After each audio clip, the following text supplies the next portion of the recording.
he's talking to us what it's like to be a farmer in this area.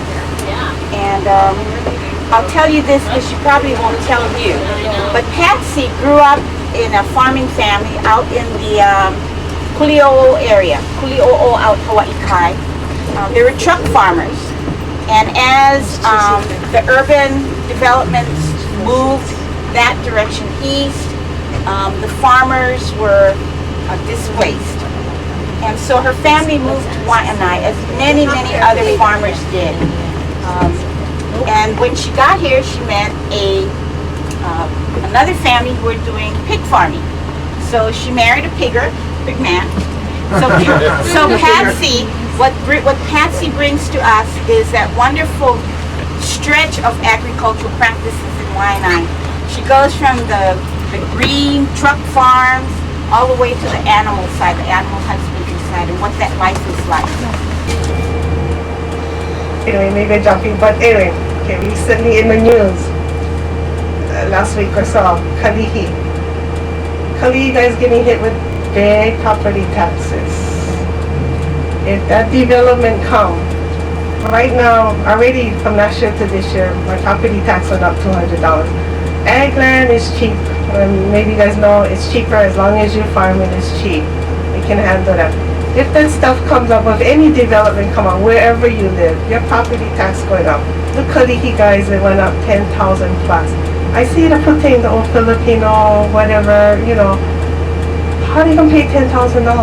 How we don't pay $10,000? There's no way. If we end up paying that much, you better be ready to pay $30 a pound plus per pork. And I better start now. But there's no way. There's no way. Basil farmers right here, they're farming. There's no way. That stuff come up. Not gonna have farming. Now we're not gonna be here. Then from there we will go to the traffic plan site, and we'll have a lot of time to talk about why that's significant to us, both from community development as Native Hawaiians and in terms of the community dynamics. We'll then go to, we'll come along Farrington Highway, and we will stop to hear a woman who moved here in, I'm going to think it was probably in '59 or so, and was one of the first families to move into a subdivision in the Lualualei area. And she'll talk about what life has been like for her living in that area.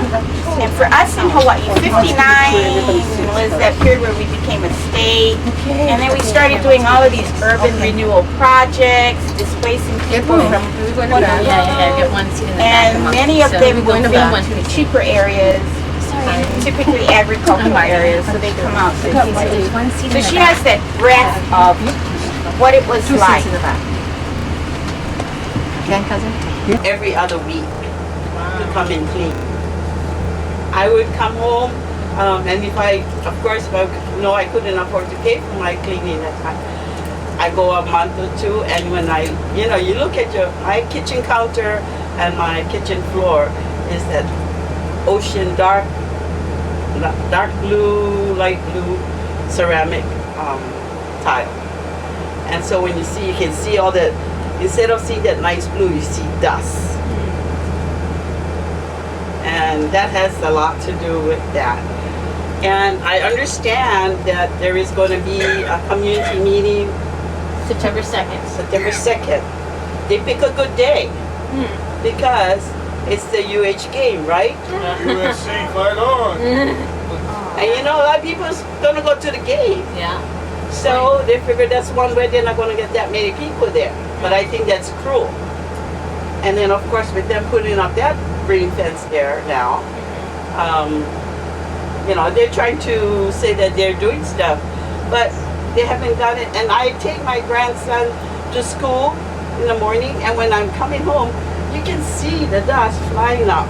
Of course, when you take picture, you can't take picture of dust. Yeah. Yeah. So it's not a good thing, and I appreciate you coming here. Any questions? Has anyone ever thought about calling the health department to do study on particulate matter, that's in the air. We've had, what's his name, that type of Lawrence Lau. Lawrence Lau, when we used to have the meeting here at the church. And he said, there's nothing you can do about it. Then he also said, when you go to the doctor, ask the doctor to call a board of health. Now tell me if a doctor has time to call a board of health. I'm calling because Mrs. Felicia is here and da-da-da. Or Mr. So-and-so is here, da-da-da. The doctor don't have time for that. So they need to do their work better.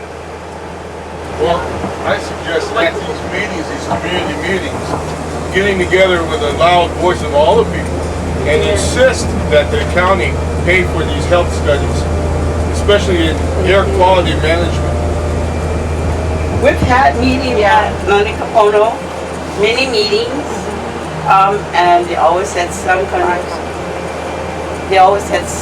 of excuse that they've done it and they don't have the people to do the work, to do that environmental work. So there's been at least 5 public meetings that I know of, and the constant problem that the community is faced with is being burdened to prove that whatever experiences they are having, either health-wise or property damage, is due to PVT or West Walk Agri of Pine Ridge. And it's placing that burden on the community has helped to obfuscate, to sort of like cover over the concerns of the community, saying, well, look, you can't prove it for sure, so we're not going to change what PVT does. And when the community has been able to mount that kind of opposition and make those kinds of demands, then the Department of Health will feign a broken wing and say, well, we don't have the kind of money it takes to actually do this well, so we can't actually do it. And so I think what we're seeing now is a community coming to a point where they're frustrated enough that the inability of the state and the county to actually protect their interests. And so now we're reaching out to a broader community of people like-minded, trying to figure out how to solve this problem. How do we end this injustice? And then as we go along Farrington Highway, we're going to share with you the transformation of a very, very significant cultural landscape.